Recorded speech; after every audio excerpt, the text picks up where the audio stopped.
You don't understand Bloodborne. Nobody understands any FromSoft games, at least after your first playthrough. The world of Bloodborne is very captivating. It requires your attention to capitalize on your thoughts and your desires. In the world of Bloodborne, almost everything speaks volumes, and I learned that because I had to turn down the game just because how loud this game is already on default.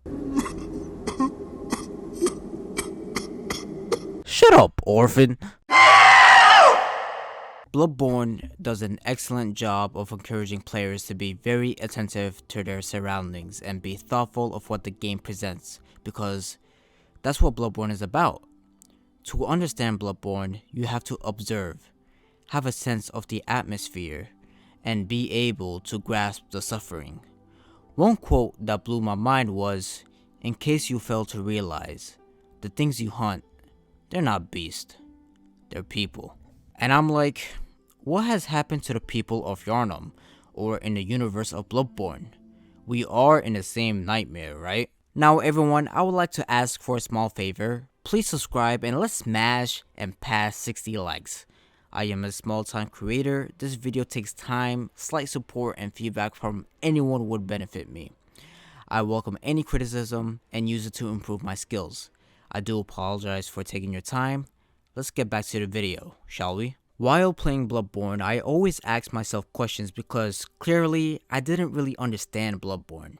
For example, what is my purpose in this nightmare as a hunter or the designated player? Why am I here? What cruelty am I dealing with? Is this an actual dream or an illusion of a nightmare that is being hosted? And it's not about how, but why are we here in the first place? When you first play Bloodborne, you will hear cries, loud suffering, and a very abnormal setting telling you to return. But it's not just the villagers warning you, but the overall goal is understanding this dream or nightmare that you're in. That's the image that is being theorized. Still, the majority of the areas or the bosses you discover and defeat, you gain insights. And the more insights you have, the more the game has to illustrate to the player, using tools like visualization or communication with the use of sounds, and that's what makes Bloodborne stick out to me. As the player continues throughout the adventure of Bloodborne, the game somewhat starts to sprout in knowledge.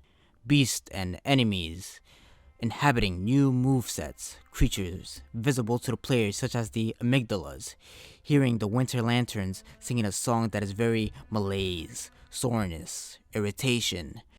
La la la, la la, making you feel incomprehensible to us players the whole time, and that's the goal of Bloodborne, to hide the truth from you.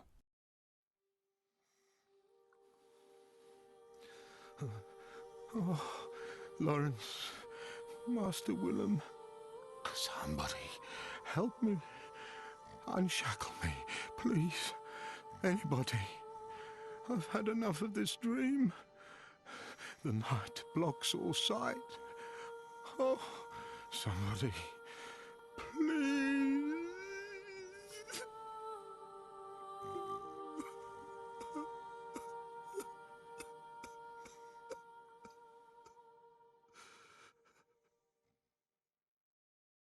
Womp womp, cry about it, old man, get your ass blasted, boom! Even hearing Gehrman just struggling with being the host of Nightmare and probably for the most part being fogged by it, it's clear that he has lost his mind. It's safe to assume that Gehrman has a lot of insights or knowledge of the world that we are in, which is why it tortures him and he suffers from it. And he doesn't want anybody else to suffer from this nightmare as well. If we look at Master Willem, we can see that he is covering his eyes, or maybe he took them out to avoid gaining insight and driving himself to madness. And that's the theme of this game, is driving yourself because of madness due to the knowledge you attain. He couldn't bear witness to the true horror that has happened in the universe of Bloodborne. But that's just a theory that I and many others are speculating. If we carefully observe our actions, we can see how the world and everyone else having a thirst for knowledge and insight. and we now know that madness was spreading throughout the world of the Bloodborne universe. We see eyes in multiple locations just laying around in Bergenworth or Nightmare of Menzies, and probably those eyes were used to try to make contact with the Great Ones, but clearly they were going crazy just for the idea of knowledge. But the more eyes you tend to have and the more knowledge you are exposed to, the greater chance you will be driven to insanity. While the world doesn't just forbid you knowledge, it's the idea behind controlling that knowledge and having that ability to manage your insanity. I believe that is why when one encounters a great one, bosses, or enemies with many eyes, they have officially lost it themselves and deluded on having to know the knowledge, which is why at the end of the game, when you first encounter German by the fields, he gives you two options. Whether you either submit your life and awaken from this dream, or you either refuse his offer and he will fight you. I believe German is willing to fight you because the knowledge you gain throughout your adventure and what you witnessed differs from the information a hunter should attain. If you use your eyes to know the truth, it could lead you to other trouble that German is possibly trying to stop you from learning or being in this nightmare forever. Many video games usually like to present everything to the player, allowing them to be welcomed or a part of the world. Bloodborne does the opposite by pushing away the player and hiding the key things like what a player should and should not see at the beginning of the game. But we see how Bloodborne opens up more profoundly, allowing the players to ask such questions. Certainly, I asked a lot of questions driving myself to madness, trying to find every detail and staying up at night trying to have some sense of an understanding when it comes down to the lore. The more I know, the more I was left with more questions, seeking for knowledge, or in other words, the answer or solution. But FromSoft games, usually the solution is pretty vague or just flat out not the answer that the player is seeking for. A corpse should be left well alone. This brings us to a real life correlation. Think about it this way. How many of us have chased that one piece of information, a job, a career, or just a goal just for us to be lost in the moment? It's okay to know or to have a little knowledge, but in a world where it's very hyper competitive, sometimes we dive in headfirst without really getting to know the consequences. We see people replace their family, a hobby they once enjoyed, education, or anything that could be categorized as a significant factor that plays in someone else's life. It could all be gone for investing yourself in learning about one subject without really, realizing the horror once it begins. But once that journey ends, the person will realize how much damage has been done around them. They start to recognize the habit, the madness they managed to develop, and the loss of control that they weren't able to attain, and that's what Bloodborne is about.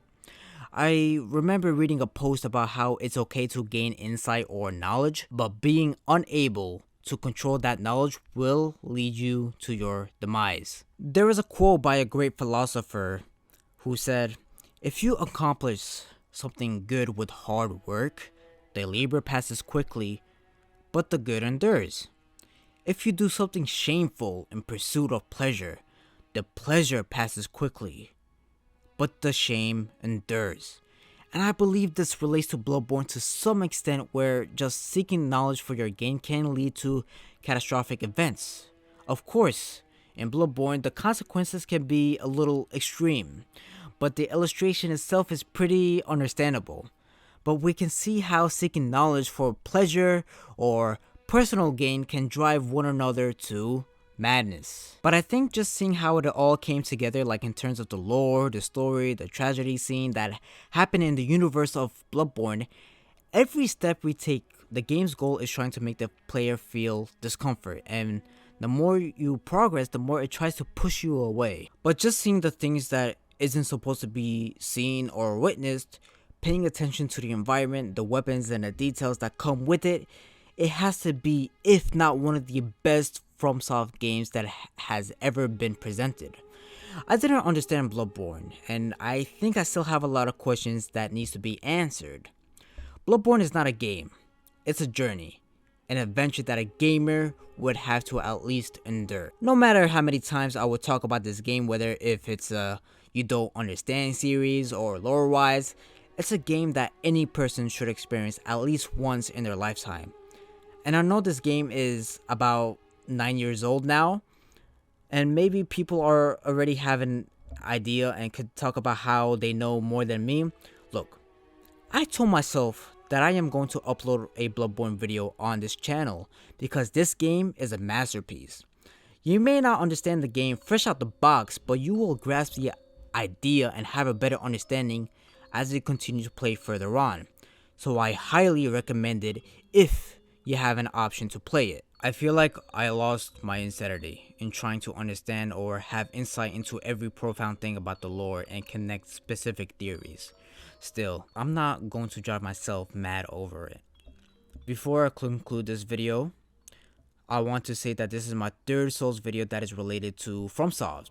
And if you want to see more Souls, please smash and pass that like button and show support. Please check out my other two videos, why Elden Ring is so special and why I fear playing Souls games.